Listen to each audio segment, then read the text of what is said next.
Bihar board matric exam के लिए अगला क्वेश्चन हम लोग लाए हैं।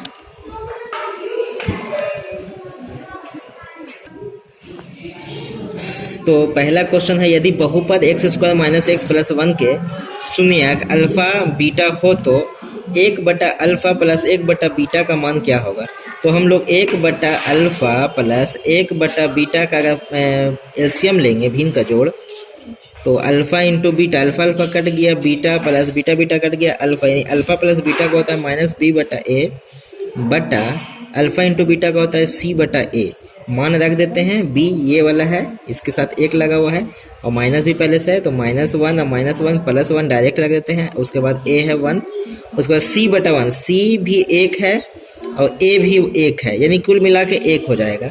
तो बी हम लोग को आंसर हो जाएगा। अरे ना बात समझ में, बहुत इंपॉर्टेंट क्वेश्चन चल रहा है, एग्जाम में यही क्वेश्चन आएगा। जो इसको अगर कंप्लीट कर लेता है, जिसको से ये क्वेश्चन बन जा रहा है पूरा तो उसके एग्जाम में अच्छा नंबर आएगा।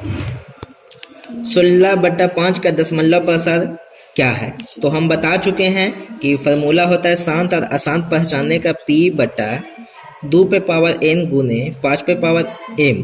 अगर इस पे टूट जाता है तो शांत हो जाएगा, नहीं टूटेगा तो अशांत हो जाएगा। तो 16 ऊपर में है, रह देते हैं, कोई दिक्कत नहीं है। 15 को हम लोग तोड़ते हैं, तो 15 को जब तोड़ते हैं तो 3 5 15 5, यानी 5 तो टूट रहा है, साथ साथ 3 भी आ जा रहा है, ठीक है ना। तो आना नहीं चाहिए था, इसका माने शांत नहीं बल्कि अशांत हो जाएगा। अरे ना बात समझ में। अगले प्रश्न की तरफ चलते हैं और देखते हैं, बहुत ध्यान से देखेंगे। यदि एक वृत्त का जिसका केंद्र, हाँ ये क्वेश्चन हम बताए हुए हैं, तो ये तुम लोग खुद से बना के कमेंट में इसका आंसर हमको दो, ठीक है। उसके बाद हम कमेंट में आंसर बता देंगे। अगले प्रश्न की तरफ चलते हैं हम लोग, क्योंकि ये प्रश्न बता दिए हैं इसीलिए। 20 टिकट है जिन पर क्रमशः संख्या 1 2 3 से लेकर के 20 तक लिखी हुई है। यादृच्छा उनमें से एक टिकट निकाला जाता है। टिकट पर 5 के गुणज आने की संख्या होने की प्रायिकता बताना है। तो प्रायिकता बताना है जिसमें 5 का गुणज आना चाहिए। टिकट है 20 तक लिखा हुआ, तो 20 में 5 का गुणज का मतलब क्या हुआ, 5 10 15 और 20 कितना होगा, यानी 4 2 2 4 हो जाएगा। और टोटल टिकट है 20, तो 4 एकम 4 4 5 20, यानी 1/5 जहाँ पे भी है वो सही हो जाएगा। तो बता चुके हैं, प्रायिकता का प्रश्न बहुत अच्छा से बताए हैं। अगर नहीं समझ में आ रहा है तो प्रायिकता का प्रश्न देख सकता है, इसमें डाला हुआ है वीडियो। 1/5 कैसा है, काट के आया 20, जितना भी रहेगा टिकट, जितना भी रहेगा उसको बट्टा में लिख देंगे, और जो निकालने के लिए बोला है उसका संख्या कितना बार है उसको लिख देंगे, बस आ जाएगा आंसर। अगले प्रश्न की तरफ चलते हैं और देखते हैं। ax² plus bx plus c बराबर 0 का मूल समान हो तो निम्नलिखित में कौन सा सत्य है। ठीक है, बात समझ में आ रहा है ना। तो फॉर्मूला होता है b² माइनस 4ac बराबर 0। अरे बात समझ में, तो b² बराबर, इसको उधर लेकर चल जाते हैं तो माइनस में इधर आया तो प्लस में हो जाएगा। ये समीकरण है, समीकरण का भी वीडियो हम बना कर डाल चुके हैं ताकि किसी तरह का प्रॉब्लम ना हो। तो इसका आंसर हम लोग को यहाँ पे मिल रहा है। अरे समझ में। अगला प्रश्न है 4 माइनस √3 है, क्या है, एक परिमेय संख्या है, अपरिमेय संख्या है, भिन्न संख्या है या पूर्णांक संख्या है। तो यहाँ पे हम लोग को परिमेय नहीं बल्कि अपरिमेय संख्या है, तो अपरिमेय संख्या पे हम लोग टिक लगाएंगे। अगले प्रश्न की तरफ हम लोग चलते हैं। अगला प्रश्न है now sec² a minus 9 now tan² a। तो 9 और 9 कॉमन ले लेते हैं, sec² माइनस tan² का 1 होता है, तो 9 को 1 से अगर गुना करते हैं तो हम लोग को b9 ही हो जाता है, ठीक है ना। और इससे पहले कल का जो वीडियो डाले थे बहुत इंपॉर्टेंट, अगर ये 2 सेट 3 सेट जो भी तुम लोग का है, पार्ट 1 पार्ट 2 पार्ट 3 पार्ट 4 तक हम बताए हैं, अगर इसको कंप्लीट हो जाता है तो मैट्रिक एग्जाम में ऑब्जेक्टिव पूरा बन जाएगा 50 में 50 एकदम गारंटी के साथ। तो इसको हम बताए थे कि अगर इस तरह से जब भी प्रश्न 1 2 3 इस तरह से अगर जो भी रहेगा ना, तो cos ये 89 है ये, तो यहाँ पे 1 हो जाएगा डायरेक्ट है, ठीक है। अगले प्रश्न की तरफ हम लोग चलते हैं और देखते हैं, ठीक है। 1 2 3 बहुलक क्या होगा। बहुलक हम बताए थे जो बार बार आता है ना उसी को हम लोग बहुलक कहते हैं। तो सबसे ज्यादा बार 3 आया है तो 3 हम लोग को आंसर हो जाएगा। आगे देखते हैं हम लोग। बिंदु इतना और इतना, यानी कि a जो है 2, -4 और b जो है 4, -2 को मिलाने वाले रेखाखंड के मध्य बिंदु। मध्य बिंदु का मतलब होता है फॉर्मूला x1 प्लस x2 बटा 2, y1 प्लस y2 बटा 2। तो x1 ये है और x यहाँ पे x1 y1 x2 y2, तो x1 2 और 2 4 और 2 6, 6/2 और उसके बाद कॉमा -4 और -2 बट्टा भी 2, तो 2 3 6 यानी कि 3 माइनस में और 3 प्लस में दोनों होगा, यानी सी आंसर हो जाएगा। अरे बात समझ में ना। आगे देखते हैं हम लोग, निम्नलिखित में कौन अपरिमेय संख्या, पहले बता चुके हैं जिसका रूट निकलता है उसको परिमेय संख्या कहते हैं, जिसका रूट नहीं निकलता है उसको अपरिमेय संख्या कहते हैं। तो देख लेते हैं अपरिमेय संख्या कौन है।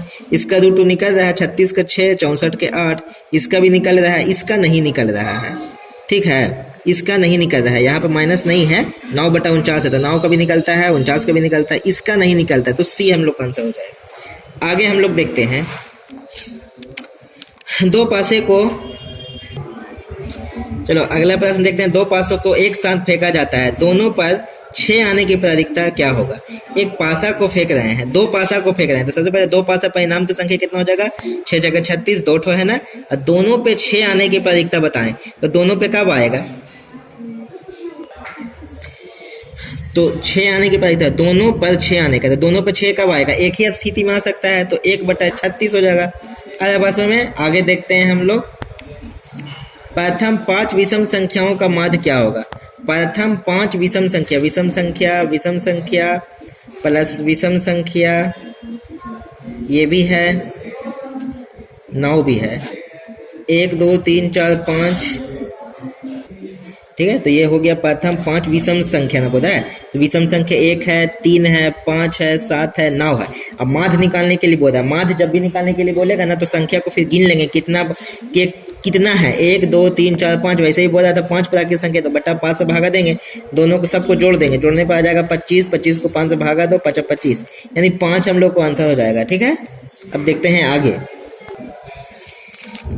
ठीक है, बोला दो बेलनों की त्रिज्या का अनुपात दिया हुआ है, त्रिज्या का अनुपात दिया हुआ है, उनकी ऊंचाई का अनुपात भी दिया हुआ है, ठीक है, उनके आयतन का अनुपात निकाले। तो सबसे पहले होता क्या है, पाई r² h होता है आयतन बेलन का, अरे बात समझ में, तो दोनों का पाई से पाई तो अनुपात में भी रखेंगे तो कट ही जाएगा, r की जगह पे हम लोग को क्या रखना है, 2 बार, उसके बाद 5 रख देना है, 2 × 2 × 5, ठीक है, पाई r² होता है ना, r² r2 यही ना है, r त्रिज्या बोल रहा था, त्रिज्या r हो गया, और h 5 इसका हो गया। अब यहाँ पे अनुपात दे देते हैं, उसके बाद बोल रहा है क्या, इसका अब दूसरा जो बेलन है उसका 3 है त्रिज्या, तो 3 × 3 आयत, इसका ऊंचाई भी 3 ही है, तो 5 दूना 10, 10 दूना 20, 20 अनुपात 3 देना 27, यानी 20 अनुपात 27 यानी बी जो है वही आंसर हो जाएगा। अब जो अगला प्रश्न बोल रहा है वो बहुत अच्छा प्रश्न है, एग्जाम में पूछे नहीं वाला है, ऐसे तो सारा पूछेगा। बिंदु इतना किस पाद में होगा, ठीक है, कल ही बताए थे।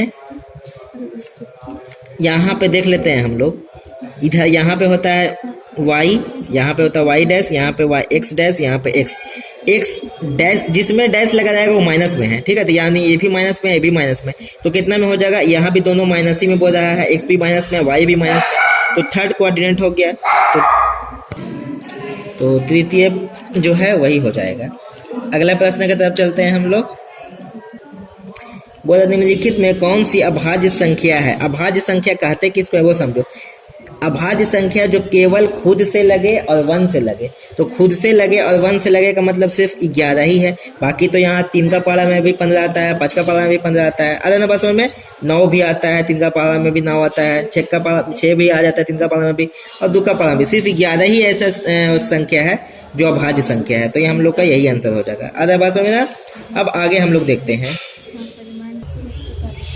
यहाँ पर cos 90 - थीटा, तो cos का होता है फार्मूला, cos का साइन होता है, अरे बात समझ में, तो डायरेक्ट फार्मूला पे था इसलिए इसको हम लोग आराम से बैठा दिए। यहाँ पे बोल रहा है इतना बराबर √8 है तो y का मान, तो सबसे पहले यहाँ पे आधा आधा दोनों को सेम है तो पावर भी सेम हो जाएगा, ठीक है, x - y, x को इधर लेके चलाते हैं, इसके बाद y - y, तो -2y हो जाएगा, यहाँ पे 0 हो जाएगा, तो यानी कि y बराबर 0 आंसर डायरेक्ट, ठीक है। आगे हम लोग देखते हैं, ये बोल रहा है किसी बाह्य बिंदु से एक वृत्त पर खींची जा सकने वाली स्पर्श रेखाओं की संख्या बताएं। किसी बाह्य बिंदु से एक वृत्त पर कितनी रेखाएं खींची जा सकती है, अरे बात समझ में, तो बाह्य वृत्त ये है, इसके बाहर से कितना स्पर्श रेखा इससे खींचा जा सकता है एक बिंदु से। तो एक बिंदु से हम लोग के पास 2 ही खींचा जा सकता है, ठीक है, तो 2 हो जाएगा। द्विघात बहुपद में शून्यकों की अधिकतम संख्या, द्विघात बहुपद जो होता है ना वो द्विघात ही होता है। तो द्विघात में तो ऐसे ही होता है, +3x - 4 = 0। कुछ भी होता है द्विघात का मतलब जिसमें 2 को घात हो, तो शून्यक हमेशा 2 ही आएगा। त्रिघात बोलेगा तो शून्यक हमेशा 3 आएगा, और द्विघात बोल रहा है ना तो 2 आंसर हो जाएगा। अरे भाषा में आगे देखते हैं, समांतर श्रेणी का 10वां पद क्या होगा। तो फॉर्मूला हम लोग देखते हैं,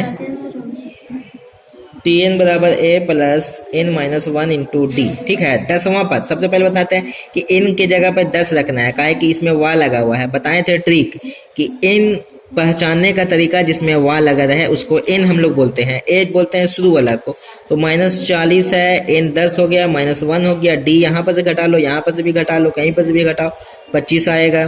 तो उसके बाद -40 + 9 × 25, जब इसको हल करेगा तो उसके बाद 125 आंसर आएगा। और अब आंसर में आगे हम लोग देखते हैं, ये बोल रहा है किसी त्रिभुज ABC में angle A = 90, BC = 3, AB = 12 semi, तो निम्न में से AC का मान। तो सबसे पहले हम लोग देखते हैं त्रिभुज बना के, उसके बाद हम लोग 90 जहाँ पे बोल रहा है वहाँ पर 90 दे देते हैं, 90 दे देते हैं, ठीक है ना। यहाँ पे 0 दे देना, 0 दे के 40 है तो 40 से रहेगा ना। चलो यहाँ पे हम लोग देखते हैं ABC, तो 90 यहाँ पे हो गया, सॉरी यहाँ पे एक जगह पे ना बोला है 90, तो A यहाँ पे हो जाएगा, ठीक है, A की जगह पे हो जाएगा 90। और उसके बाद बोला है BC, A तो B और C, BC रख लेते हैं, BC 13 है, AB, BC 13, AB है 12, तो BC का मान निकालने के लिए बोले ना AC का मान। BC कहाँ है, BC 13, यहाँ पे 13 होगा ना, यहाँ पे नहीं होगा। AB दिया हुआ है ना, हाँ AB 12, तो ये निकालने के लिए बोला। फॉर्मूला है AC = रूट में 13 का स्क्वायर - 12 का स्क्वायर, 13 तो नहीं 169, 12 नहीं 144, ठीक है। घटा दो, घटा के आएगा कितना, 25, 25 को होता है 5, ठीक है। तो 25 के 5 हो गया, 5 कहीं पे है, ये हो गया आंसर। अब आगे हम लोग देखते हैं cot 60 का मान होगा। अरे बस में cot 60 का मान क्या होगा, तो ये हो जाएगा 1/√3, ठीक है। फार्मूला है, डायरेक्ट फार्मूला तुम लोग याद करके जाना एग्जाम में।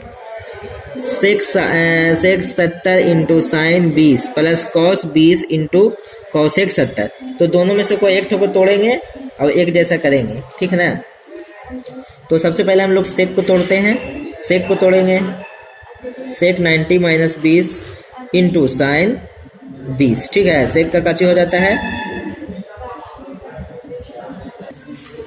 तो सेक का होता है कॉसेक 20 × sin 20, ठीक है। इधर से भी हल कर लेते हैं, कॉस का होता है cos 90 - 70 × cosec 70, ठीक है। एक ठो को करेंगे, एक ठो 70 है ना, जैसे यहाँ पे 20 आया, यहाँ भी दोनों सेम जब हो जाता है ना तो समझ लो ठीक है। अब इसका फॉर्मूला यूज कर सकते हैं, तो इसका 1 होता है। अच्छा, यहाँ cos का जो होता है, cos का हो जाता है sin, ठीक है, sin 70 आ गया, और यहाँ पे भी cosec 70 है, तो cosec और sin और cosec का हो जाता है 1, तो 1 और 1 2 है कहीं पे, हाँ है, ये आंसर हो जाएगा। आगे हम लोग देख लेते हैं, तो बोल रहा है आगे, तो cos A + cos square A = 1, sin square A + sin square 1, तो sin square + cos sin square यहाँ से कॉमन ले लेंगे, तो 1 दिया हुआ है ना, तो 1 इसका आंसर हो जाएगा, ठीक है। अब इसको देखते हैं आगे, त्रिज्या वाले बेलन के वक्र पृष्ठ का क्षेत्रफल क्या होगा। वक्र पृष्ठ का क्षेत्रफल क्या होगा, तो वक्र पृष्ठ का क्षेत्रफल होता है 2πRh, 2πRh यहाँ है, ये हो जाएगा, ठीक है। चलो आगे देखते हैं, समरूप त्रिभुजों की संगत भुजा दिया हुआ है, तो क्षेत्रफल का अनुपात हम कल भी बताए थे, क्षेत्रफल जब निकालने के लिए बोलेगा तो स्क्वायर कर देना है दोनों का, तो 3 × 9 और 5 × 25, 3 × 9 और 5 × 25, ये आंसर हो जाएगा, ठीक है। आगे हम लोग देखते हैं, तो sin 61 डिग्री बटा sin 29 डिग्री, ठीक है, अरे भाषा में ना। तो अब हम लोग देखते हैं साइन 61, तो साइन 61 को एक तो छोड़ देते हैं कोई सा भी, ठीक है। तो देखते हैं अब साइन 29 है ना, तो साइन 29 को हम लोग तोड़ देते हैं, 90 माइनस 61 घटाएंगे तो 29 आ जाएगा, ठीक है। साइन 61 बट्टा साइन का क्या होता है कॉस, कॉस 61, तो साइन बट्टा कॉस, साइन बट्टा कॉस किसका होता है tan का होता है। ये हम लोग को आंसर हो गया। अरे बात समझ ना, आगे देखते हैं। समांतर श्रेणी इतना का कौन सा पद शून्य है, कौन सा पद शून्य हो जाएगा। अरे बात समझ ना, तो हम लोग बना के देखते हैं। Tn पे Tn बराबर a plus n minus 1 into D, ठीक है ना। तो यहाँ से हम लोग देख लेते हैं, ठीक है, कौन सा पद शून्य होगा। तो देखो ऐसा लग रहा है कि 7 का पहाड़ 9 का पहाड़ चल रहा है, तो बोल रहा है कि कौन सा पद शून्य होगा। तो सबसे पहले 9 का पहाड़ा जैसा लग रहा है, तो 9 का 9, 9 2 18, 9 3 27, 9 चौके 36, 9 5 45, 9 छक्के 54, 9 7 63, 9 8 72, 9 9 81, 9 10 90। और 9 के पहले जो होगा वो 0 ही से स्टार्ट होगा, 9 9 का डिफरेंस चल रहा है ना सब में। तो ऐसा कहते हैं कि कौन सा पद जो है ना, कौन सा पद जो है शून्य होगा, तो 9वां ही पद शून्य होगा। कैसे देख लेते हैं, 72 से चल रहा है, तो 72 1 2 3 4 5 6 7 8 9, यानी 9वां पद जो हो जाएगा ना वो क्या हो जाएगा शून्य हो जाएगा। तो जो 9वां पद है वही 0 लिख देंगे, ठीक है ना। अब यहाँ पे बोला कि थीटा के बराबर कौन सा होगा, तो cos 3 थीटा बराबर 1/2। अरे बात समझ में ना, तो अब कितना होगा ये, ठीक है ना। तो यहाँ पर देखते हैं, यहाँ पर बोल रहा है थीटा किसके बराबर होगा, तो 1/2 कब होगा, जब यहाँ पर cos 60 का ही तो मान होता है 1/2, तो 60 कब होगा। यहाँ पर 3 दिया हुआ है, 20 यहाँ से ले लेंगे तो 20 या 60 हो जाएगा, यानी कि हम लोग को डी आंसर हो जाएगा। अरे बात समझ में। अब यहाँ पर देखते हैं ए बी सी में डी ई समानांतर बी सी, तो सबसे पहले हम लोग एक त्रिभुज बना लेते हैं, उसके बाद नाम देते हैं ए बी सी, ठीक है। उसके बाद डी ई समानांतर बी सी के है, तो डी ई समानांतर बी सी के समानांतर हो गया। अब बोला ए डी और डी बी, 5 3 दिया हुआ था, ए ई और ई सी दोनों फार्मूला में होता है ए डी बटा डी बी बराबर ए ई बटा ई सी, दोनों बराबर होता है। तो यानी कि 5/3 ये है, तो 5/3 ये भी हो जाएगा, तो 5/3 जहाँ पे है वो आंसर ठीक है। अब आगे देखते हैं, समांतर श्रेणी का कौन सा पद 210 है। फिर वही वाला फार्मूला लगा के देख लेते हैं, a plus n minus 1 into D. तो a हम लोग को एक कैश हो जाएगा, प्लस n हम लोग को जिसमें है कौन सा पद, तो यहाँ पर दिया हुआ है 210, लास्ट पद दे दिया है ना, कौन सा पद ये है, यानी n निकालने के लिए। तो n माइनस 1 डी कितना हो जाएगा 21, 21 दूना 42 है ना, इसीलिए। तो 21 210 बराबर 21 प्लस 21 n माइनस 21, 21 अब 21 कट गया, और यहाँ से 21 10, यानी कि n बराबर 10। हल करके देख लेना है, तो b जो है वही आंसर हो जाएगा, ठीक है। अब बोल रहा है कि tan थीटा बराबर 12/5, तो साइन थीटा का मान निकाले। तो साइन थीटा बराबर होता है हम लोग को p/h, और tan थीटा में होता है p/b। अरे बात समझ में ना, तो h नहीं है, तो h पहले हम लोग निकाल देते हैं। h निकालने के लिए p² प्लस b² करते हैं, दोनों के स्क्वायर को जोड़ते हैं, बराबर 144 और 25, तो यहाँ से हो जाएगा 169, 169 का निकलता है 13, ठीक है। p कितना है हम लोग को 12, और h कितना आ गया 13, यही आंसर हो गया। 12/13 है कहीं पे, 12/13 ये आंसर हो जाएगा, ठीक है। अब आगे देखते हैं हम लोग। अब यहाँ पर थीटा बराबर 30 डिग्री, तो 2 cos 2 थीटा का मान क्या होगा। तो सबसे पहले यहाँ पर थीटा यहाँ पर 30 रख देते हैं, तो 2 cos 2 गुने 30 यहाँ पे दिया हुआ वही रख दिए हैं। तो यहाँ पे से हम लोग को जो हो जाएगा वो हो जाएगा 30 दूना 60, यानी cos जो हो जाएगा 60 डिग्री 2 बराबर। तो यहाँ पर से देखते हैं 2 गुना 60 का मान होता है 1/2, cos 60 का मान 1/2, 2 कट के 1 जहाँ पे वही आंसर, ठीक है। आगे देखते हैं, एक वृत्त की परिमाप और क्षेत्रफल का माप बराबर हो तो वृत्त की त्रिज्या निकालें, ठीक है। वृत्त का परिमाप यानी 2πr होता है, वृत्त की परिधि या परिमाप एक ही होता है, और क्षेत्रफल बोला दोनों बराबर है, माप बराबर है, तो वृत्त की त्रिज्या निकालने के लिए बोला है। तो पाई से पाई हम लोग काट देते हैं, एक ठो से एक ठो भी कट गया, r बराबर 2 जहाँ पे 1 ठीक है। अब देखते हैं 1 प्लस tan स्क्वायर थीटा बराबर क्या होता है, ये फार्मूला है, ठीक है ना। तो इसका हो जाएगा आंसर ये सेक स्क्वायर थीटा, ठीक है। अब 7 सेमी त्रिज्या वाले एक अर्धगोले का कुल पृष्ठीय क्षेत्रफल निकाले। तो अर्धगोला का जो पृष्ठीय क्षेत्रफल होता है 2 पाई आर स्क्वायर होता है। तो आर की जगह पे हम लोग को रखना है 7 सेमी, ठीक है। पाई का आंसर पाई में दे रहा है तो पाई को पाई ही रहने देते हैं। 7 गुने 7 7 7 49, 49 गुने 2 यानी कि 9 दूना 18, हासिल 1 4 8 1 9, 98 पाई। अरे है जो सही है यही है। अरे बात समझ में ना। आगे देखते हैं मूल बिंदु से दूरी। मूल बिंदु से जो जब भी दूरी निकालने के लिए बोलेगा तो दोनों का स्क्वायर कर देंगे। 4 चौके 16, 3 तिया 9, 16 9 25, 25 रूट में 25 के 5, 5 जहाँ पे है वो आंसर हो जाएगा। अरे बात समझ में ना। आगे देखते हैं यदि एक अर्धवृत्त का परिमाप दिया हुआ है तो इसकी त्रिज्या क्या होगा। अर्धवृत्त का परिमाप जो होता है 2 पाई आर। तो बोल रहा है अर्धवृत्त का परिमाप दिया हुआ है तो त्रिज्या निकालना है, ठीक है। तो अर्धवृत्त का परिमाप जो होता है वो होता है पाई प्लस 2, ठीक है। पाई प्लस 2 इंटू आर, ठीक है। दिया हुआ है 36, निकालना है त्रिज्या। निकाल दिए त्रिज्या। इसको बट्टा में लेकर चल जाएंगे, जो भी गुना में लगा जाता है भागा में चल जाता है। डायरेक्ट तोड़ते हैं 22/7 प्लस 2 1, भिन्न के जोड़ लेते हैं 7, 22 प्लस 7 गुना 14, ठीक है। तो अब 36 हो गया, बट्टा में 36, बट्टा में 7, 7 कहाँ चल जाएगा ऊपर, 36 36 कट गया यानी 7 आंसर, 7 जहाँ पे है वो आंसर हो जाएगा। अरे बस समझ में ना। तो यही सब एग्जाम में आएगा, इससे ज्यादा कुछ नहीं आएगा। ये अगर कंप्लीट हो जाता है ऑब्जेक्टिव तो 50 में 50 कंफर्म।